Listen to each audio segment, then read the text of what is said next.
Good day mga idol. O yan, samahan niyo ako magluto ulit ngayon ng isang masarap na ulam, ang buttered shrimp. Yan idol oh. Kita niyo ang hipon ko.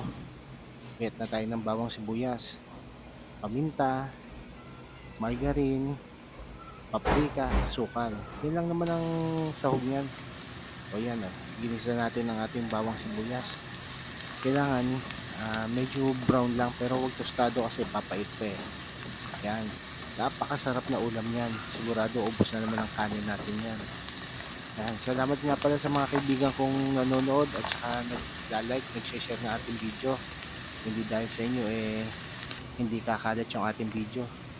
Tsaka kahit papano ay nakakatulong din sa akin yan para kumita kahit konti. Yan. Pag medyo nangangamin na yung inyong bawang at sibuyas, malapit na natin ilagay dyan yung ating malaki lang yung hipon. Yan. Yung hipon na parang sugpo pero nasugpo lang naman talaga yung paglaki. Yan. Sige, halo lang para kailangan bumango. Medyo mag-translucent yung ating onion tapos yung ating garlic medyo mapula-pula. Yun, nilagay ko na yung ating hipon, no? Kita niyo yung ulo ng hipon? Oh. May alilige, mapula. Yan. Lalagyan na natin yan ng ng mga sahog natin. O, sabayan nyo ako. Yan o, may paprika. Kailangan may paprika, pampakulay, pampabango, pampalasa. Importante yan, paprika. Ano pa isusunod natin dyan? Yan, sunod nyan, margarine. Lagyan natin margarine. Actually, hindi na nga butter eh. Kasi wala akong mabiling butter. Kaya ilalagay natin margarine. Hinalo-halo ko lang ng konti para lang malagyan yung ilalim ng paprika. Yan, ganyan lang yan. Sigurado maya-maya luto na yan. Basta yan yung nag-orange, maluluto na yung hipon natin yan. O yung nasugpo sa paglaki na hipon. Yun o. Yan, konting halo lang. Yan, ganyan lang ganyan. Napakasarap na ulam yan. Tapos meron kayo mainit na kanin. O, lagyan natin ng asukal na pula.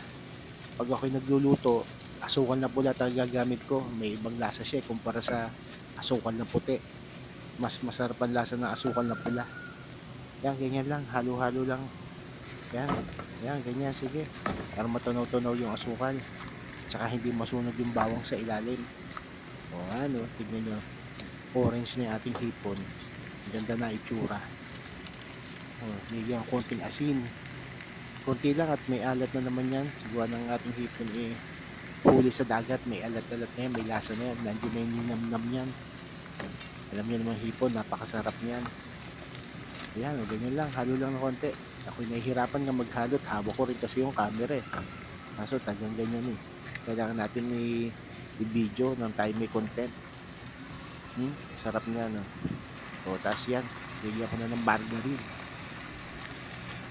Haluin nyo lang para yung margarine ay matunaw. Sarap yan. Magpamanti-mantika pag natunaw yung margarine.